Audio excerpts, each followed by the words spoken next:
Hello, this is Big Boss, Rescue Chief of Humane Emergency Animal Rescue. Welcome to our series, Animal Rescue Postmortem, where we analyze the good, the bad, and the ugly of animal rescues throughout the world. Volume 7, video number 7. Here we go, just going to let this video play out. Oops, I'm sorry. I thought I had this done. Now this, it looks like some animal rescue group or something here is out doing this. So I'm going to say that these people should know better than to go out and do it this way here.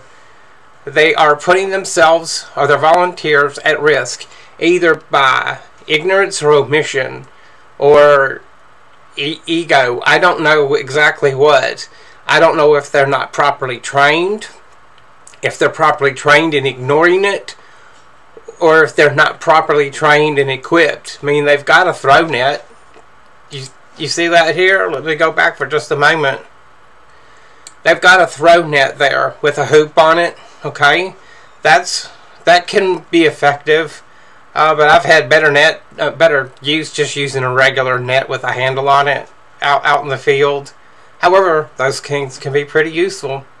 Okay, we go back to pushing play. So now watch what this lady does. She reaches down to grab this cat without a gloved hand. You need to wear gloves when you're handling feral cats. I would bet money that this person has been scratched severely and been bitten going out and doing this, not using gloves properly. Look at that. I think she just got bit. Because they're feral cats. There's always the rabies potential, so we wear gloves. That's the appropriate thing to do here. The inappropriate thing to do and the unsafe thing to do is go in there and wear gloves. I'm going to pause this here. I thought I was going to pause this. Okay, let's watch what happens here. So let's go back to the gloves for just a moment. You need to have proper animal handling gloves on, and there's no guarantee that even with those gloves on that you won't get bit. The first time I ever got an actual cat bite wound was by a kitten who bit through the animal handling gloves that were designed for that purpose. Not only did it bite through the leather of the glove, it bit through my fingernail. And I had to go get antibiotics because a puncture wound's bad enough, but a puncture wound through your fingernail is even worse because there's no way to really debride and clean the wound, alright? That puts things at a much higher risk. Okay, and so these people need to be wearing gloves out in the field. And I'm not talking about just them. Anybody that's going out and handling feral cats, in any circumstance, you need to use gloves, period. I don't care what your belief is or how fast you are or whatever you think. You need to have gloves on.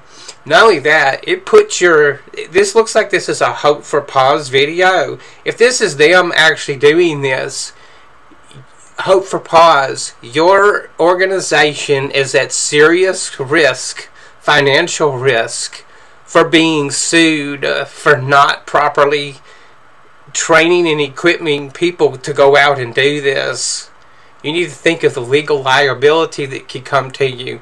And then the ultimate, like let's say the ultimate injury occurs and you need intravenous biotics, antibiotics, or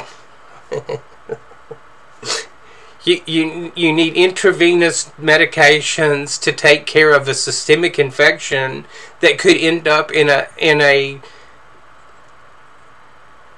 end up with an amputation of your limb. Is it really worth that? Going out and doing it that way? Is it really worth risking your limb just to not use safety equipment? Okay, now we're going to see a completely inappropriate use of a snappy snare here. Alright, so the idea is good. It's the way that it's used in this particular circumstance. Now watch what happens. You can see that, and let me go back for just a minute here. We can see, now look at the way that kitten's face is. That's crucial here. Look at the way the kitten is facing us directly. It's straight on like I'm looking at the camera. It's not tilted or It's straight on. So now look at the shape of the hole. We got this rectangular hole here. There's no doubt in my mind the cat has to turn its head to get in here, or it has to get in to this location from another location. We don't know that, but I assure you this cat doesn't just push straight into this hole like this. Okay, so now that we understand the shape of the hole and the dimensions of the hole, and then assuming the dimensions of the kitten's head, watch how this catch pole is used, or this snappy snare is used here. I got no problem with this. I got no problem with that. Now watch this. That's the problem I have. This kind of activity here could cause a permanent injury. It could. Look at that. That is just not the way to get things done. If I had caught one of my employees doing something like this, they wouldn't be around very long if they ever did something like that again. Alright? That is not the way to do that kind of rescue. You might need to open this hole up better. You can see that kitten can't push its face straight through there. And then we got these jump cuts. So I don't know.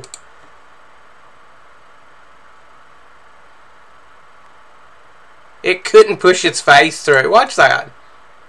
You see it? Watch it push. It's pushing there. It can't push its face straight through there. So now when she snatches this cat out of here like this, there's the risk of permanent injury, and up to and including paralyzing the animal by doing that. Did you see that? How that cat reacted? I mean, that was almost like a nerve reaction in itself. And she also could have just... Oh God, I hate this VCL player, but it's the only one that I can get where it doesn't block off just the whole bottom of the screen like Windows Media Player does. And then the other, what is that? Full screen.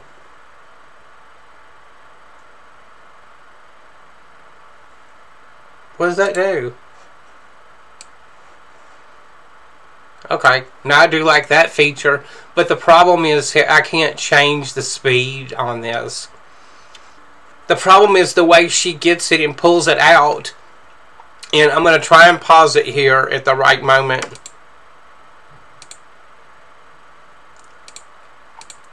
That almost looked like a nerve reaction. And then it's just gasping. I think the way...